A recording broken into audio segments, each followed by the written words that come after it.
People forgot that buried underneath Xbox's recent history is an entire generation of incredible games that never left the platform and slowly faded from memory. These are the Xbox exclusives that not only shaped a console, but an entire brand and then quietly disappeared.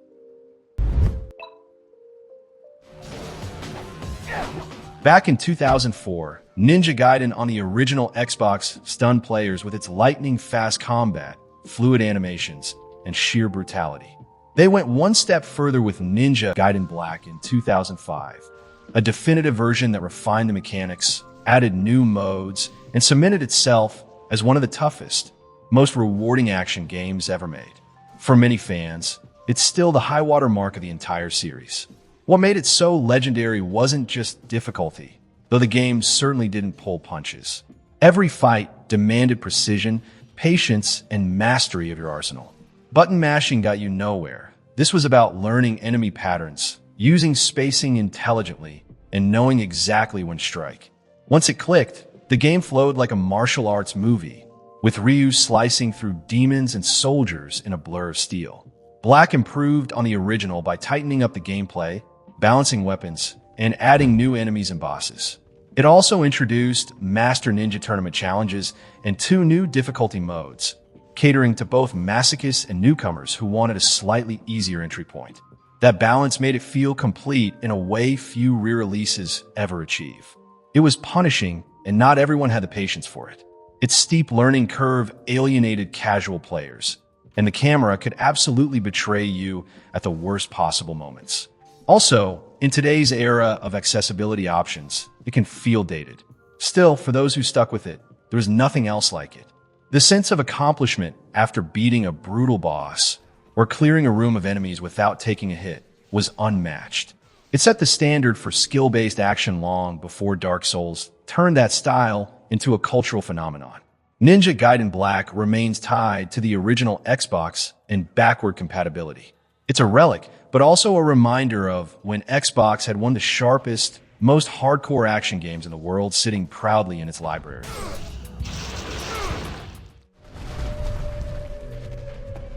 When the original Xbox hit the market, Microsoft needed exclusives that could show off the console's raw power. MechAssault answered that call with style. Built on the long-running BattleTech universe, it stripped down the slow, sim-heavy mechanics of traditional mech games and went for pure, explosive action. Instead of carefully managing heat sinks and ammo like in MechWarrior, you were dropped into urban arenas and alien landscapes, piloting massive robots and blowing everything to bits. The game stood out because of how fast it felt.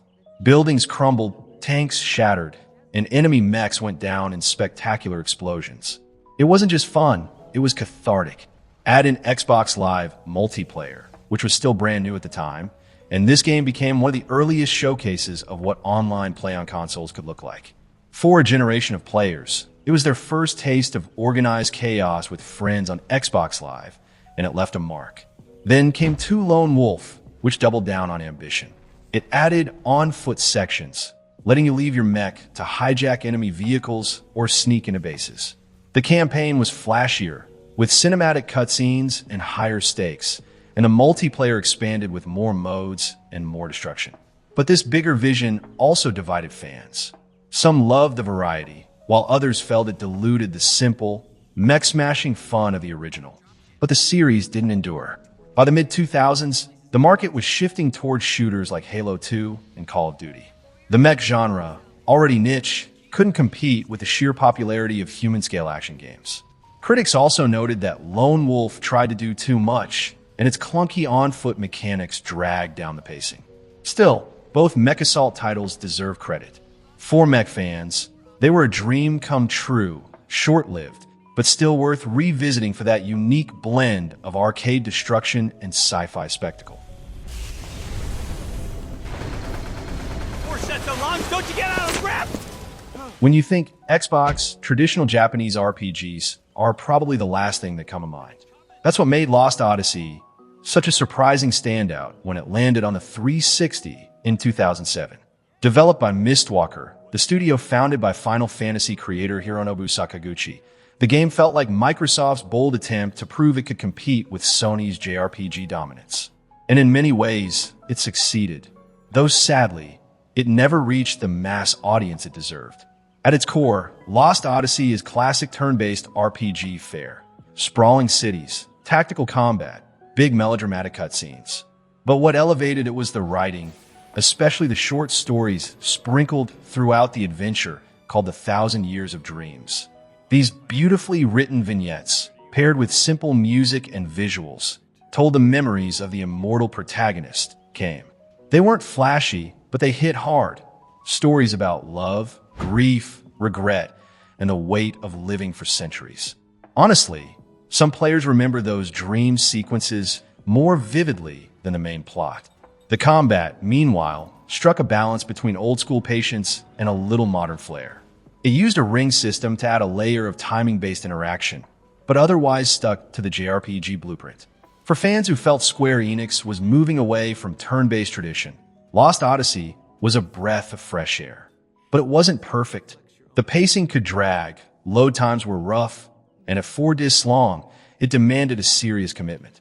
Critics were mixed, praising its ambition, but noting that it didn't always push the genre forward. And commercially, it never stood a chance against juggernauts like Final Fantasy XIII. Still, for many Xbox fans, Lost Odyssey was something special, a rare slice of Japanese RPG magic on a platform that usually lived and died by shooters. That exclusivity has turned it into a cult classic, and for those who gave it a chance, it's often remembered as one of the best JRPGs of the generation.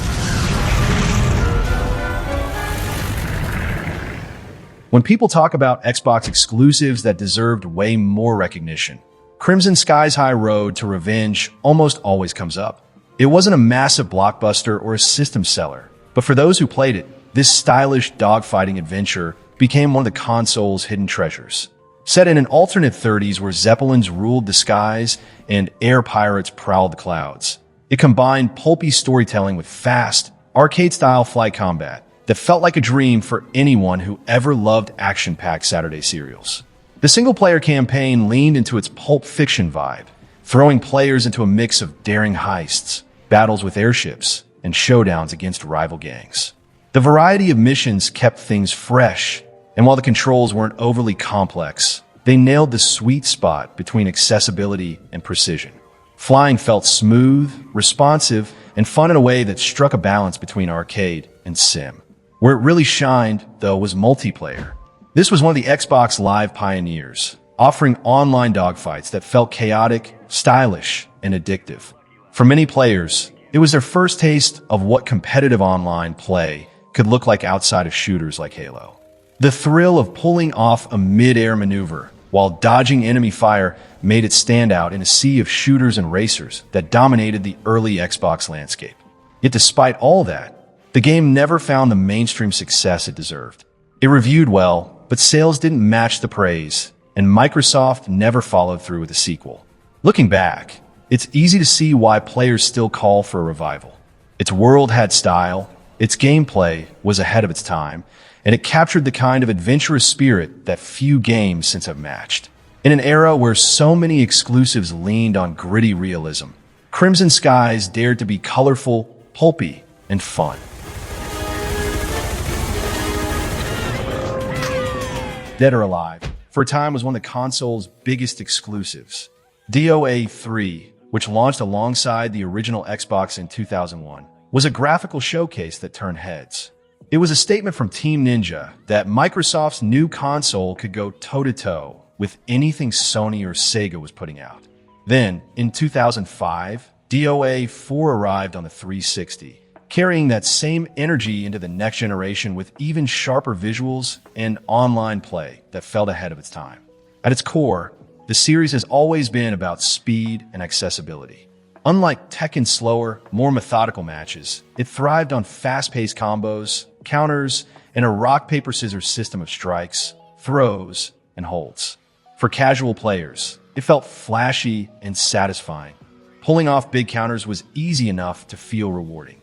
For competitive players, the system had surprising depth, and 3 became a favorite in the fighting game community for its balance and smooth mechanics. What really stood out were the visuals. DOA 3 was jaw-dropping at launch, with detailed character models, flowing hair and clothing, and interactive arenas where fights could spill across multiple levels. 4 took it even further, using Xbox Live to bring online fighting to a mainstream audience long before Street Fighter 4 popularized it. The series wasn't without controversy. The over-sexualized character designs were often criticized, and for some players, it overshadowed the genuinely strong gameplay. The story mode was also weak, a thin excuse to shuffle characters through battles with little narrative cohesion. And while 4 pushed visuals and online play, its balance changes split the community, with some preferring the polish of 3. Still, there's no denying how important these two games were to Xbox's identity. They weren't just fighters. They were proof that Microsoft could compete in every genre, even in one traditionally dominated by Japanese developers. FromSoft might be a household name now thanks to Dark Souls, Bloodborne, and Elden Ring, but long before they defined modern action RPGs, they created one of the Xbox's most striking exclusives, Otogi Myth of Demons, and its sequel, Otogi 2 Immortal Warriors. These games blended fast-paced hack-and-slash combat with surreal, almost ethereal Japanese mythology. They were unlike anything else on the system, yet most people barely noticed they existed. The appeal of it lies in its atmosphere. You play as Raiko, an undead warrior brought back to life to slay demonic forces, and everything, from the ruined castles to the eerie skies, feels drenched in dreamlike dread. The environments were fully destructible, which was mind-blowing at the time, smashing through walls, toppling trees, and watching entire landscapes crumble under your attacks gave the battles a sense of weight and chaos few games could match back then. Combat was fluid but challenging, with quick combos, magic abilities, and aerial maneuvering that felt years ahead of its time. In the sequel, the scope expanded even further, adding multiple playable characters with unique fighting styles.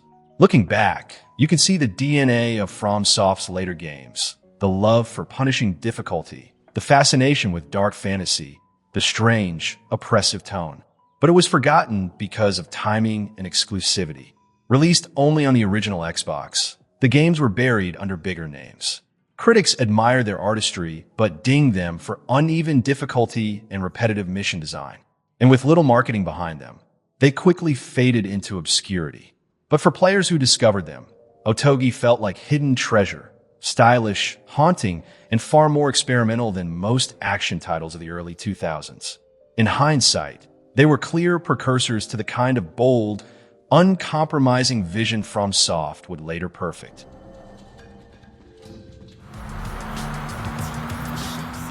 When people think of Xbox racing today, Forza tends to dominate the conversation. But before Horizon became the household name it is now, there was Project Gotham Racing, the stylish, street-smart racing series that helped define the original Xbox and 360. Launching as a spiritual successor to Metropolis Street Racer on Dreamcast, PGR took a very different approach than traditional racers. It wasn't just about speed or crossing the finish line first. It was about how you drove. The series introduced the kudos system, rewarding players not just for winning, but for flair, clean drifts around corners, near misses with traffic, pulling off flashy maneuvers. It turned racing into an art form, making every race feel like part competition, part performance. That design choice gave the series an identity, separating it from Gran Turismo and Need for Speed.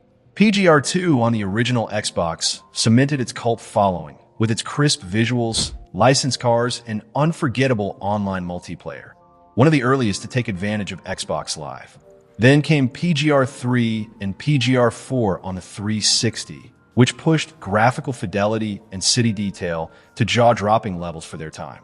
Cruising through meticulously recreated cities like London, Tokyo, and New York while showing off your driving skills felt effortlessly cool. Despite critical praise, the series never reached mainstream heights, largely overshadowed by other racing giants. Its final entry, PGR 4 in 2007, experimented with motorcycles and changing weather, but sales weren't strong enough to justify more. When developer Bizarre Creations was shuttered, the series quietly disappeared, leaving behind a loyal fan base still hoping for a revival. Looking back, Project Gotham Racing was more than just another racing series. It was Xbox's stylish middle ground between realism and fun, the game that made racing feel like a lifestyle.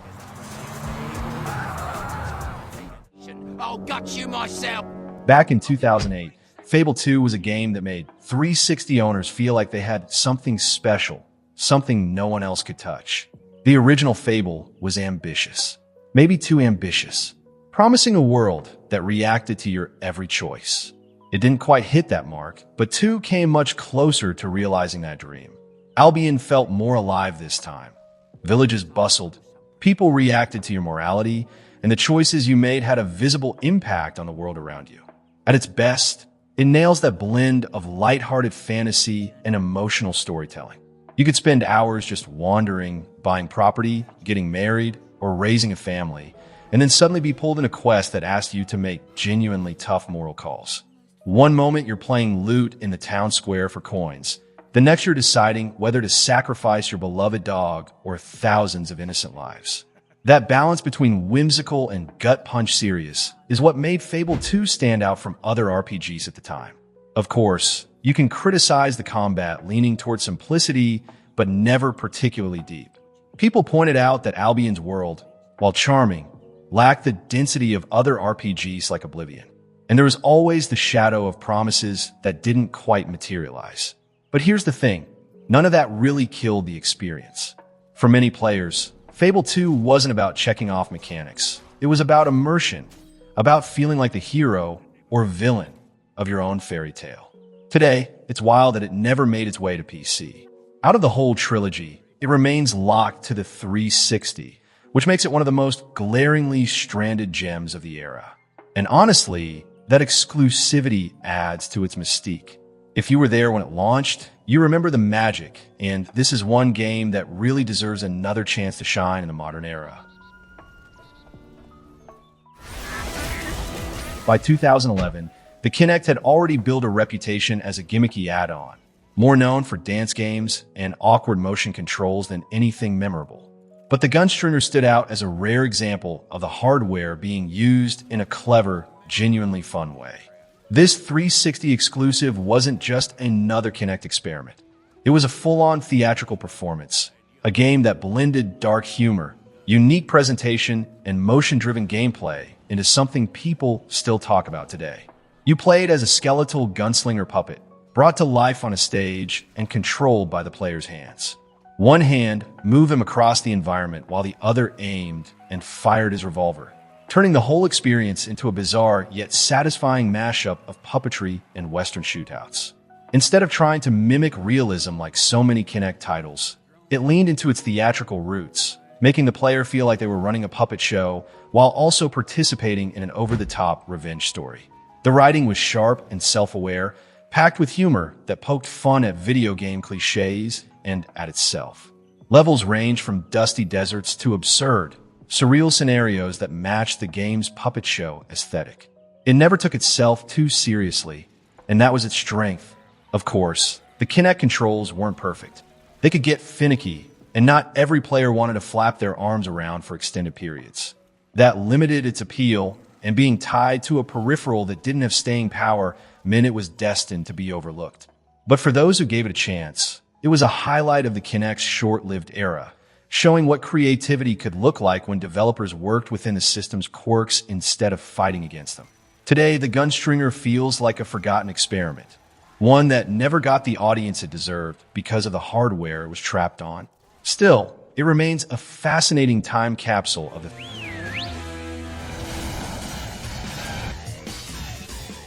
Before Mario Party had a monopoly on couch chaos, the Xbox had Fusion Frenzy. It was a launch title, and while it never became a system seller, it was one of the purest party games of its generation. The idea was simple. Throw 4 players into a series of quick, competitive mini-games and let the chaos unfold. There were no lengthy board game mechanics or waiting turns. It was nonstop action. This made it both refreshing and frantic. Whether you were dodging spinning hazards, grabbing power-ups, or shoving your friends into pits, every round was short enough to keep everyone engaged, but wild enough to spark plenty of trash talk. It captured the kind of couch multiplayer energy that's become rare today. Still, it wasn't perfect. The game leaned heavily on a handful of mini-games, which could make things feel repetitive after a while, and a lack of single-player depth meant it wasn't much fun without friends in the room. Reviewers at the time dismissed it as shallow, but they missed the point. This was never meant to be deep. It was designed to be the kind of game you fired up at a party and lost hours to without even noticing. It didn't get the recognition it deserved, but the fact that people still remember Fusion Frenzy fondly speaks volumes. It was pure, unfiltered fun, and in an age where multiplayer often means online lobbies and battle passes, its couch-based chaos feels more valuable than ever. Get ready! If Lost Odyssey was Xbox's attempt at capturing the serious, dramatic side of JRPGs, Blue Dragon was the polar opposite. A bright, playful adventure that felt like it wandered straight out of Saturday morning anime. It came from the same pedigree, Mistwalker's Hironobu Sakaguchi leading the project, with music by Nobuo Uematsu and character designs by Dragon Ball legend Akira Toriyama. On paper, it had all the makings of a hit, but while it turned heads, it never quite became the system seller Microsoft wanted it to be. The story followed kids who gained the ability to summon massive shadow creatures that fight alongside them. The designs were classic Toriyama, goofy, expressive, and instantly recognizable. The tone leaned much lighter than Lost Odyssey, with slapstick humor, cartoon villains, and plenty of over-the-top set pieces. For younger audiences or fans of Dragon Quest, it was charming as hell. Gameplay-wise, it kept things simple. A turn-based battle system, plenty of exploration, and a job system that let you customize your party through different shadow classes. It wasn't reinventing the wheel, but it was polished and approachable, almost like a JRPG 101 for newcomers. The soundtrack gave it real heart. Some tracks still stand out today as underrated. Of course, it wasn't flawless, such as the pacing could feel sluggish, with long dungeons and a slow start that tested players' patience. Critics pointed out that while it looked great and sounded amazing, it often felt too safe, relying heavily on familiar JRPG tropes without much innovation. And let's be honest, the English dub didn't do it many favors. Despite its flaws, Blue Dragon held a unique spot in Xbox history. It was one of the rare moments when Microsoft truly invested in courting the Japanese market, and even though it didn't take off, it left behind a colorful, quirky RPG that still has a loyal fan base. You're pacifist, and you only like to think. If there's one game that proves how unpredictable the original Xbox library could be, it's Conquer Live and Reloaded. On the surface, it looked like just another colorful 3D platformer, but the truth was far stranger. A remake of the cult N64 game Conquer's Bad Fur Day, it delivered a raunchy, foul-mouthed, and unapologetically bizarre take on the genre. You played as a hungover squirrel stumbling through a world filled with talking animals, war parodies, and crude humor. It was absurd, hilarious, and surprisingly sharp in its satire. The remake took that formula and dressed it up with some of the most impressive graphics on the Xbox. At the time, people couldn't believe how detailed the fur rendering looked or how cinematic the cutscenes felt compared to other cartoony platformers. It was a technical showcase wrapped in juvenile jokes, but somehow, the two extremes worked together. But here's where things get messy. This wasn't just a straight remake. It toned down much of the original's profanity and risque content, which immediately upset fans. Rare had built a reputation on pushing boundaries with the N64 version, so the Xbox release felt oddly sanitized, even as it still delivered toilet humor and over-the-top violence. It was caught between being an outrageous cult classic and a more polished, marketable product. To make up for it, Rare included a robust online multiplayer mode, complete with class-based combat and vehicles, turning it into something closer to Halo Light than a traditional platformer. And while it had its dedicated following, the mode never found the same longevity as other shooters of the time. Today, it's both celebrated and criticized. A game that looked stunning, dared to be weird, and still stands as one of the strangest exclusives in Xbox history. But its censorship left a shadow over its legacy, making players wonder what could have been if Rare had kept the original's full, unfiltered chaos intact. Hey, what about me? When Microsoft bought Rare in the early 2000s, expectations were sky high. Fans imagined a flood of new classics to rival old ones. What they got instead was complicated. One of the studio's first big releases under Xbox ownership was Kameo Elements of Power, a fantasy action-adventure game that launched alongside the 360 in 2005. On paper, it was the kind of title that should have been a system seller. Bright, colorful visuals, a unique shape-shifting mechanic, and Rare's signature charm. The premise was simple but promising. You played as a young elf gifted with the ability to transform into various elemental warriors. Each form had different abilities, turning into a rock brute to smash through walls, a plant creature to ensnare enemies, or an aquatic form to explore underwater areas. Switching between these forms in combat and puzzles gave the game a kind of fantasy toolkit feel, something that stood out against the sea of gritty shooters that dominated the mid-2000s. Graphically, it was a stunner for its time.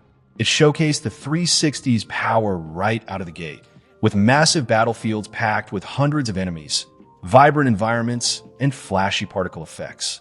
For new console owners, it was the kind of game you'd show off to friends just to prove how next-gen your setup was.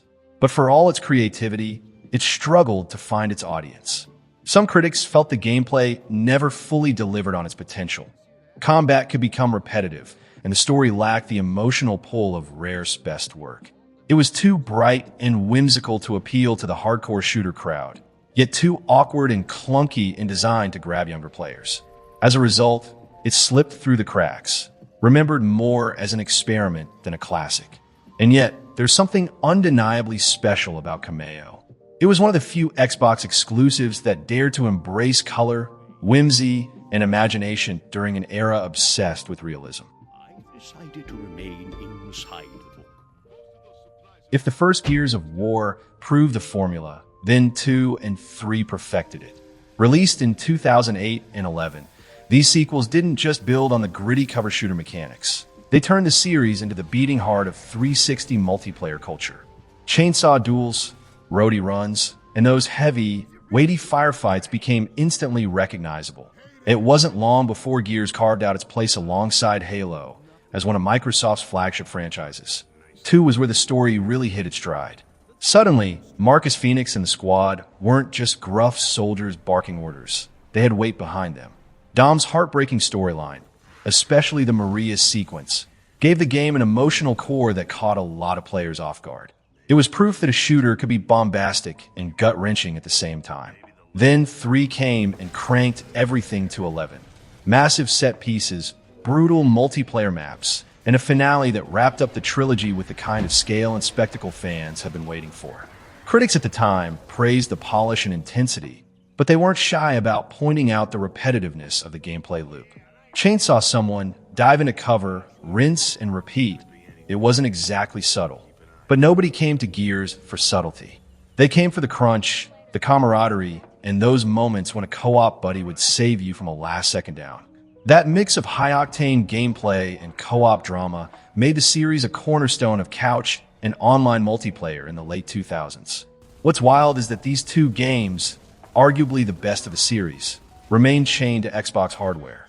Later entries have crossed over, but Gears 2 and 3 never left the 360.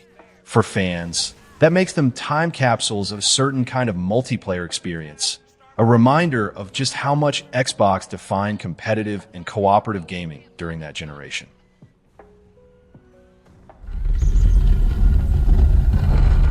Few Xbox exclusives carry the same mix of hype, disappointment, and fascination as 2 Human. This was meant to be the start of a massive sci-fi trilogy that would blend Norse mythology with futuristic cybernetics. The concept was ambitious, even visionary, and it felt like the kind of bold storytelling Xbox needed to stand apart from its shooter-heavy library.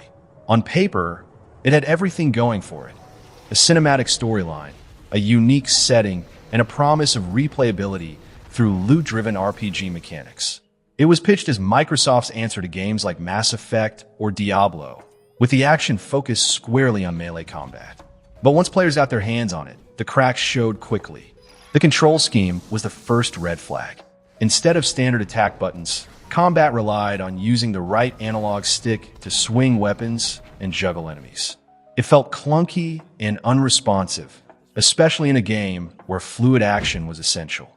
Add in repetitive level design, awkward animations, and long respawn sequences that killed the pacing, and what was supposed to feel epic often came across as tedious. Reviews were harsh, and the planned trilogy collapsed almost instantly. To make matters worse, the studio got caught in a messy legal battle with Epic Games over the use of Unreal Engine 3, which eventually led to it being pulled from digital storefronts entirely. And yet, some players still defended. The lore was intriguing, the art direction had flashes of brilliance, and the attempt to merge mythology with sci-fi was genuinely fresh. In many ways, it was a victim of its own ambition, trying to reinvent too much at once. Today, Too Human is remembered less as a success and more as one of the Xbox's great what could have been stories. It deserved a chance to grow into something more polished, but instead it stands frozen in time. A reminder of how even the boldest ideas can stumble when execution doesn't match vision. Before Saints Row became the chaotic, over-the-top parody series most people know today, the very first game was something different. Released in 2006 as a 360 exclusive, it was clearly inspired by GTA 3 and San Andreas, but it also had its own style and charm that made it more than just a clone. For Xbox fans hungry for an open-world crime game, especially since GTA 4 was still 2 years away, it scratched an itch that no other title on the console could. The story put you in the shoes of a customizable, silent protagonist rising through the ranks of the 3rd Street Saints gang in the fictional city of Stillwater. It wasn't groundbreaking in terms of narrative, but the freedom and structure hooked players. The game's missions leaned heavily into gang warfare, territory control, and open-ended mayhem. It gave you the tools to cause chaos, but it also encouraged progression. Slowly taking over, piece by piece felt rewarding in a way GTA hadn't quite nailed yet. What really set them apart were the details. The character customization was leagues ahead of its time, letting you build your own version of the protagonist rather than sticking with a preset hero. The ragdoll physics, thanks to the Havoc engine, added ridiculous fun whether you were getting hit by cars or blasting enemies across the street. The combat, while clunky compared to modern standards, felt tight enough to keep you engaged for dozens of hours. Of course, the game had its flaws. It borrowed heavily from GTA without innovating enough to truly step out of its shadow. The AI was rough, driving controls could be frustrating, and bugs were plentiful. It was also a bit serious in tone, lacking the outrageous humor that later entries leaned into so successfully. Still, in the context of 2006, Saints Row was a revelation for Xbox players. It set the stage for what would eventually become one of the most ridiculous, self-aware franchises in gaming. I thought I told you to be quiet. By the time Panzer Dragoon Order released in 2002, the series already had a cult following on the Sega Saturn. But when Sega exited the console market and partnered with Microsoft, this Xbox exclusive became both a revival and a bittersweet farewell. What players got was one of the most visually striking games on the system, a rail shooter that pushed the Xbox hardware to its limits, with sweeping skies, bizarre alien landscapes, and some of the most imaginative creature designs ever put on screen. At its core, Orda is simple.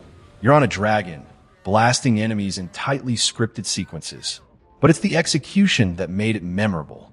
The game's pacing was relentless, constantly throwing new enemy formations and boss encounters at you, and the ability to shift your dragon between 3 different combat forms, powerful, agile, or balanced, gave the action surprising depth. For its time, it looked incredible, with massive set pieces that felt almost cinematic, long before cinematic became the buzzword for every big release. It was also punishing. Its difficulty curve could frustrate newcomers, and the rail shooter genre was already niche by the early 2000s. Many players simply overlooked it in favor of more mainstream action titles, which meant it never had the commercial impact it deserved. Even critics, while praising its artistry, noted its short length, which left some players feeling underwhelmed. Still, for those who gave it a chance, Orda was unforgettable. It proved that the series' unique blend of surreal visuals, haunting atmosphere, and high-intensity shooting still had power in an era dominated by FPS games. Today, it's not just one of the best Xbox exclusives, it's one of the best reasons to dust off the system at all. A reminder that sometimes the most daring games don't need to be long or mainstream to leave a mark.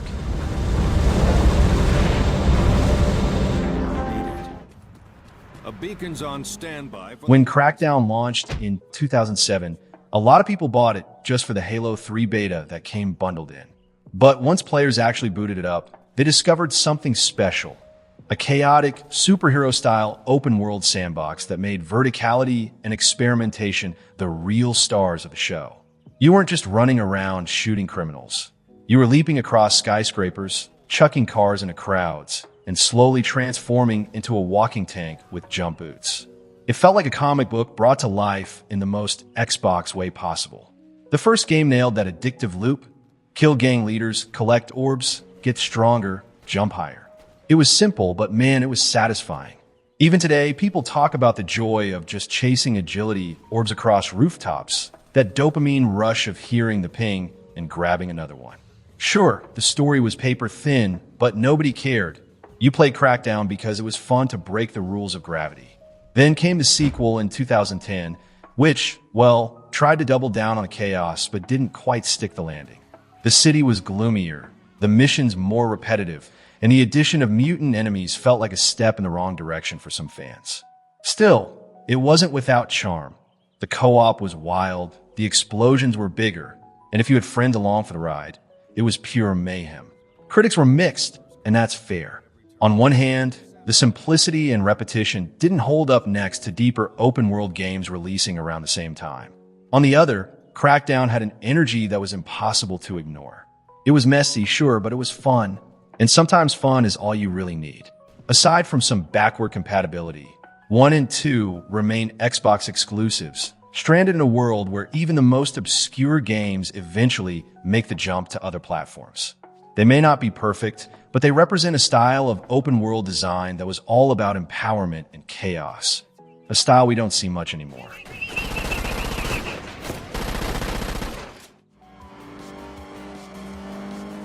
When the Xbox One launched in 2013, Microsoft needed a game that would show off the console's horsepower.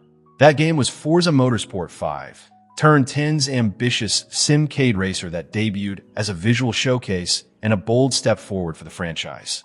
With its lifelike car models, painstaking attention to detail, and smooth handling, it was clear that Forza was ready to challenge Gran Turismo head-on in the battle for racing supremacy. On the track, it delivered in spades. Every car felt distinct, every turn demanded precision, and the physics model was refined to a level that racing fans could truly appreciate. The new Drivatar system, which used cloud-based AI to mimic the behavior of real players, made races unpredictable and surprisingly personal. Suddenly, you weren't just racing against faceless bots.